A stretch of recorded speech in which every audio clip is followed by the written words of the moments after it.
Hey, everybody, and welcome to the Cleveland Browns Moohead Radio halftime report. With this exciting game just unfolding itself before our eyes, 7-7. Are you as excited as I am? Not. Man, this is really dull. I got to tell you, this is dull. I mean, I saw signs in the first week that were far better than this. And you're going to say, well, maybe the Giants are a better team than the Jags. Nah. I just want to go over a few things. Greedy Williams is hurt again, and I'm ready to part ways with him. He's never going to play in the NFL.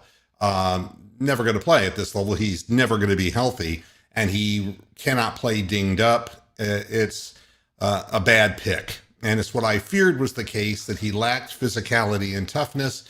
And it looks like Derek Frisbee lost the bet with me this time. He doesn't lose them very often in the draft, but this is really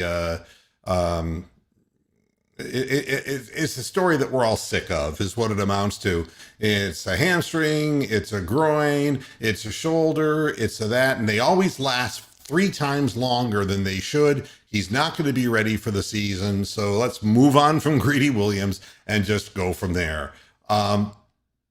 Other things, I'm trying to make out players, and these announcers are just as brain dead as the people who are the announcers for the Jaguars, trying to get any information. I mean, he just nonchalantly said, "Then Greedy Williams is out with with a groin muscle." I go, what? They don't report things. They have no sideline reporter. They've got nothing. It's a low rent kind of NFL network. And they save money by just having a woman before the game say a couple of things that are meaningless, but nobody's actively reporting from the sidelines. It's really bizarre. So I didn't even know that happened until the very end of the second quarter. But other things that I can tell you, Demetric Felton is trying to run the ball from the line of scrimmage. He's shaking, he's juking, but he's not gaining a whole hell of a lot of yardage. Case Keenum is who we thought he was. Can't score touchdowns. He just can't put sevens on the board. We know that. Something happens to Baker Mayfield, the season's over. And we're not going to win with Case Keenum. That is a 100% certainty. He's a guy who puts you in field goal range. But that only helps you if you have a really good defense. Now, I'm not seeing our prime defensive players, but taking a look from the second and third stringers on the defensive line, and Billings is one of the guys out there. I'm seeing no penetration, and this team running the ball just as easily as the Jaguars did in the beginning of that game. So that's not real good. I think this pretty well, says what we all think at this point.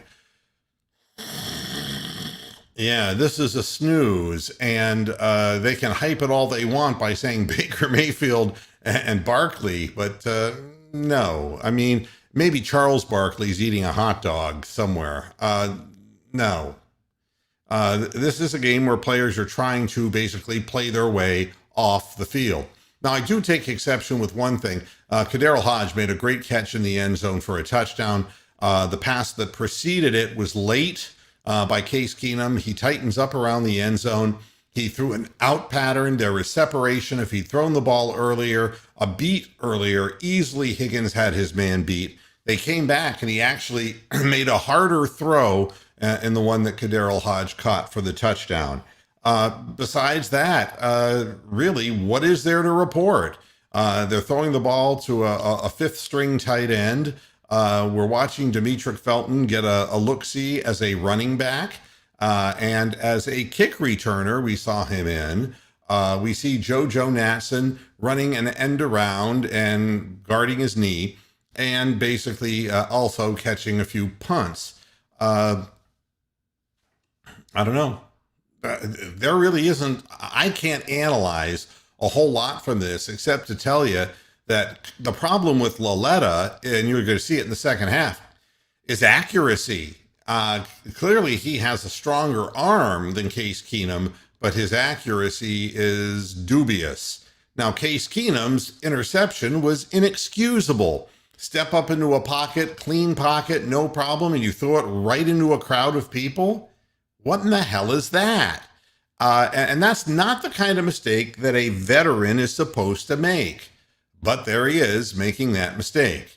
Koromoa,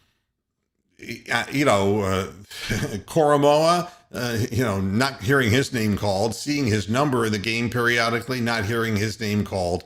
When Greedy went out, I was wondering why Moffitt was being picked on. Ding, ding, ding, ding, winner, we have a winner. That's because Greedy Williams was holding his groin, which nobody noticed at first because it's so small. And then Moffitt's in the game, and the next thing you know, it's like, people are catching the ball in the secondary. They moved the ball with more ease than the Browns did. The Browns in their first couple of possessions looked good. I have a feeling then when the plays that were scripted ended, so did some of the efficiency.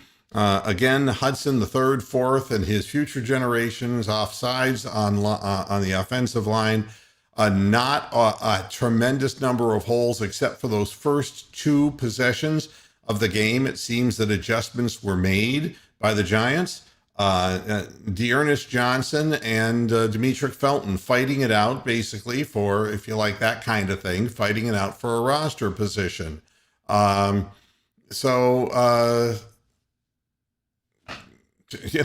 don't know what to tell you. We're going to have a second half where we're going to have more of the same. And, there's nobody out there. I have not seen Davion Davis on the field. Maybe we'll see him in the second half.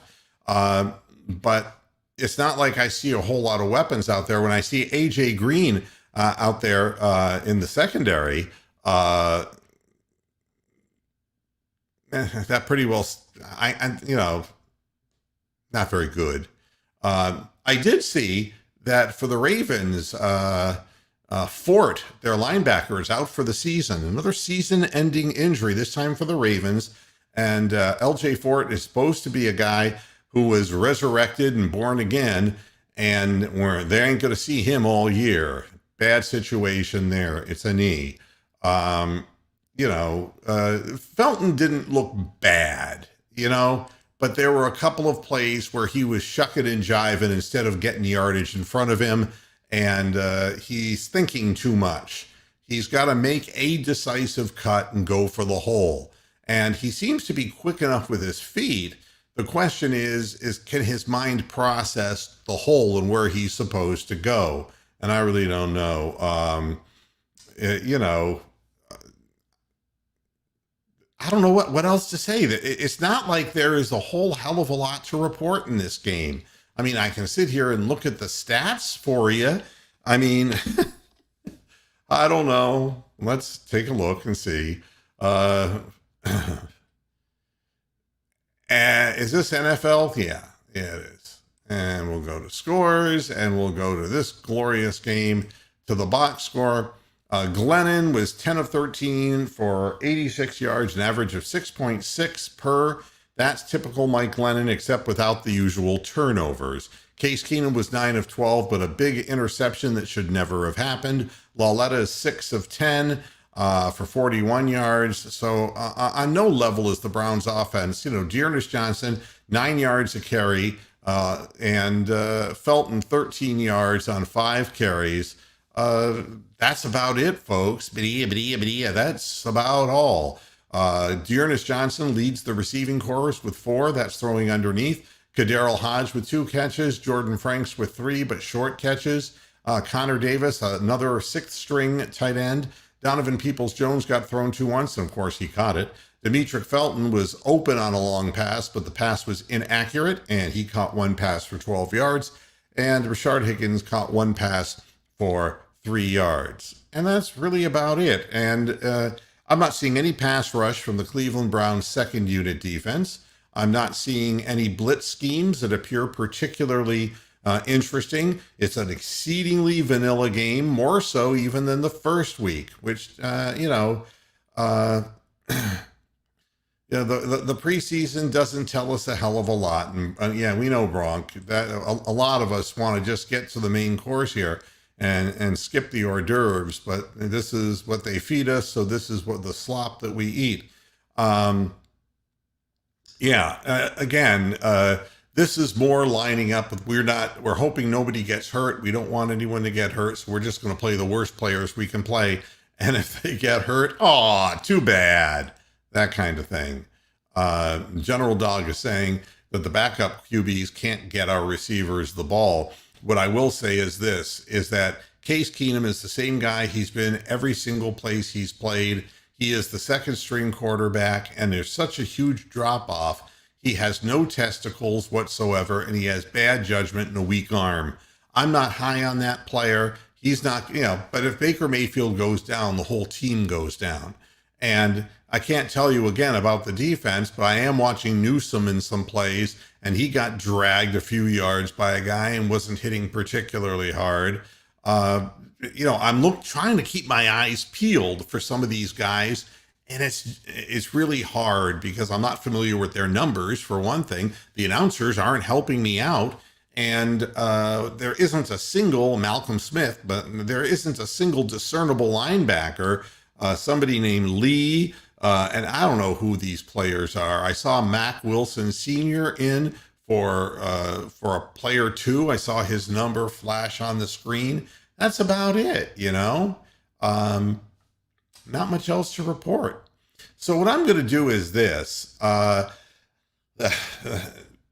just going to stop, and I'm going to be here after the show, after the game with the post-game show, and we'll see if there's something of more significance to report. And I don't want it to be significant like LJ Fort. I want to see somebody who actually makes this team and doesn't get on by default. It would be nice. So I appreciate everybody tuning in. We're coming up against our 12 minutes. That means that's the end of the halftime show, but I will be back right after the game with the Cleveland Browns Moohead Radio post-game show, where we'll go into finer detail about this fine mess we've gotten ourselves into. Until after the game, hasta la vista, Pasture Heads. See ya in about an hour and a half. Bye-bye.